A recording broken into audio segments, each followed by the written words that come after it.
Hello friends, welcome back. I'm Stephen Bedall. In this video, we are diving into one of the most powerful ways to shape your mix in Cubase, using VST effects. Whether you want to sculpt your sound with EQ, add space with reverb, or control dynamics with compression, Cubase has you covered with a wide range of built-in tools. I'll show you how to apply insert effects, make the most of the channel settings window, work with presets, and use effect sends for maximum efficiency. Let's get started. So let's start with insert effects. In Cubase, every track has its own set of inserts. This is where you apply effects directly to that track signal. So I've got this taped vibes instrument loaded up here. And there's a few different ways that I could add an insert effect to this track, which we can see here in my session. My preferred way of doing it is to bring up the channel settings window. And to do that, we're going to hit this little E icon here on our track. So this is what the channel settings window looks like. On the left here, you can see that we have these insert slots, and this is where we can add an effect to this track. So let's click into one of these slots. So using this menu, we can search by category or vendor. If I sort by vendor and come down to Steinberg, then we can see all of my Steinberg effect categories here. So let's go ahead and load RoomWorks SE on this track. Okay, so that brings up our RoomWorks interface. And by the way, this is a great plugin. It's available on all Cubase versions. Let's push the reverb time up and adjust my mix, and we should hear a bit of reverb on these keys now. So another great feature about the various different Steinberg effects is that they all have their own effect presets. Clicking on this menu here, we can pull them up, and as you can see, we've got tons of options. Let's try church. Beautiful. Now you can also see that when we loaded RoomWorks, it also shows up in our channel strip left of the inspector here. And if we hover our cursor over this effect slot, we have the option to bypass the effect. We can open or close the interface. And over here to the right, we can change our effect, and it will bring up the same menu that you saw earlier in the channel settings window. And same thing if we bring up the mixer. You can see that RoomWorks is loaded in this insert slot. And if you want to remove an insert effect, the easiest way is just to click it and drag it off the strip. And just like that, it's gone. Now, like I mentioned earlier, there's more than one way to load an effect onto a track. For instance, we could come over to the Media Bay and select VST effects. And again, I'll come down to Steinberg. Let's look under delay. And here you can see all of my different Steinberg delay effects. So for example, I can just take mono delay here and I could drag it right onto the insert slot of my mixer, or I can come up here too. Let's insert it. And there you go. Super easy. Now, let me show you something really cool. If we come back over to the Media Bay, let's open up our presets here and check out some of these Effects Chain presets. So I'll click in here and let's choose something here that might work for our keys instrument. So maybe vibey electric piano. If I click and drag this into our channel insert slot, then just like that, I've loaded up a number of different effects here. Let's bring up the channel settings window so you can see this a bit more clearly. So again, here they are on the left. We've got our studio EQ, vintage compressor, chorus, we've got the revelation reverb, and stereo enhancer. Sounds pretty cool. So I can also click on any of these effects and change the order. So for example, I can bring my studio EQ down to the bottom.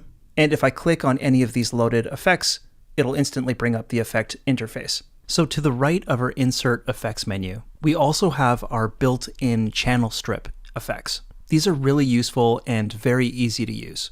So I can easily load up my tube compressor. I have my EQ module here. I can also toggle over to a larger view of this EQ. I have a tools module here where I can load a De-Esser or an envelope shaper, a saturation module, a limiter module, and I also have this noise gate here over to the left. I can also adjust the order of these modules really easily, and we can also see these channel strip effects. If we open up the mix console, you'll find them all under strip here. And it's just as easy to bypass these. We also have the E icon here. I can click on that and open up my interface. And we also have channel strip presets. So I click right over here to preset management, load strip preset. We've got a lot to choose from here as well. Now I want to show you another really useful Cubase feature that we can use on any of our insert VST effects. So maybe I'll pull up my revelation reverb. Right now it sounds like this, which is really nice. And what I can actually do is click this arrow button here, which will apply current settings to A and B. So let's hit that. And now I can go load up a completely different preset for this effect. Let's try Large Room Dark, which sounds like this. And that also sounds cool, but maybe I want to quickly compare my previous preset against this one. All I have to do is hit this little A icon And just like that, I'm back on my previous setting. And I can easily just switch between my A and B settings to see which one I like more. Really, really useful. Also note that we can bypass any of our effects directly on the interface as well. If we come up to the very top left here and click this button here, then we can hear what these keys sound with no reverb. Okay, so that's a quick look at insert effects, but I also want to show you how to set up send effects in Cubase. So I've got a full session here loaded up, which I think will help to demonstrate why send effects are useful. So I'm going to hit T to load up a new track, and we're going to select Effect. And clicking on this effect menu, again, we'll choose Roomworks. Okay, let's add that track, and let's take a look at some of the presets here. And maybe I'll choose Hall Grand Chamber. And let's also come over here to the mix and put this up 100%. Okay, cool. So I'm just going to exit this window for a minute. Let's also rename this new effects track to Hall Verb. And maybe the first track I'll try sending into this Hall Reverb is one of these vocal tracks. So we've got this vocal harmony here, which sounds like this. If you want it so bad, I need to know it. Okay, cool. So again, with this track selected, I'm going to click on my channel settings, and we're going to come over here to the right and look at these sends inserts. So let's click on the first slot. And of course, we're going to choose our Hall Verb effects track, which we can see right here. Okay, by default, this will be turned off. So let's turn this send on, and let's bring our send gain all the way down. Now I'll just press play here, and I'll slowly start to feed this vocal track into our Hall Verb. Let's see how it sounds.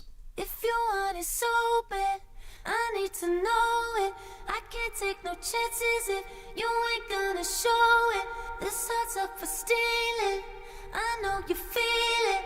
Put your doubts aside, baby. I'll make you believe it. Okay, so I think that amount sounds pretty cool. And let me show you why send effects are really useful, because if I just close this window here, let's come over to my other vocal harmony. I'll solo this track as well, bring up the channel settings menu, and I'll do the exact same thing here. I'll send this other vocal into that same reverb. So clicking on this slot, selecting Hall Verb, turning our send on, and just listening to this track on its own. If you want it so bad, I need to know it. I can't take no chances if you ain't gonna show it.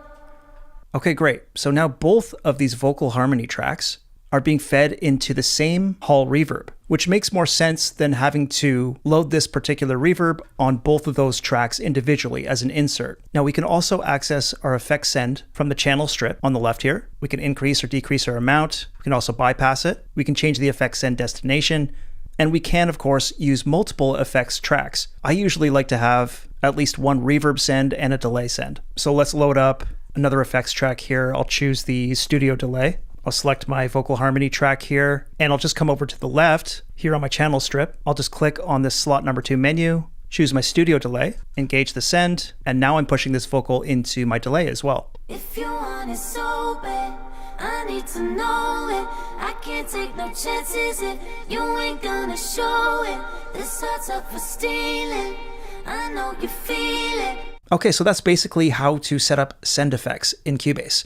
Now, for the last part of this video, I want to show you how you can use the modulators to automate various effect functions and add an extra layer of depth and movement to your mix. The modulators are exclusive to Cubase Pro, and they're absolutely one of my favorite features because they can be applied in all kinds of interesting and creative ways. So I'll give you a basic overview of how these work. So there's all sorts of interesting ways I could use the modulators in this track. Let's take this synth track here.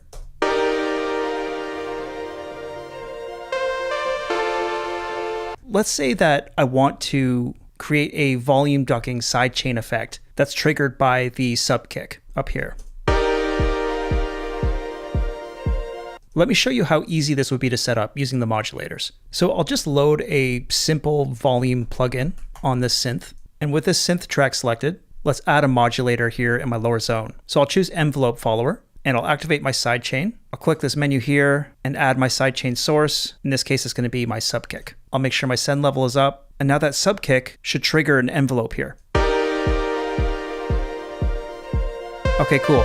So I'm going to push the gain up a little on that, and then I'm going to add a connection. And this is the fun part. So let's click here, let's click learn. Then all I have to do is click on this volume fader here. And just like that, I've created a link between my modulator and this volume fader. So if I press play now,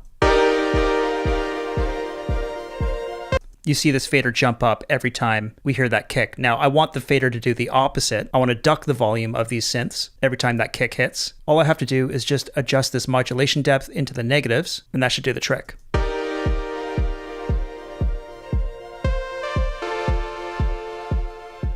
Now, we can use these modulators on more than just effect parameters. For example, on this very same synth track, we can add a new modulator. I can choose a simple LFO, and this time I'll add a connection, and I'll come over here to the channel strip on the left and click on my panner. And now I'm auto-panning this synth left and right. See how this sounds.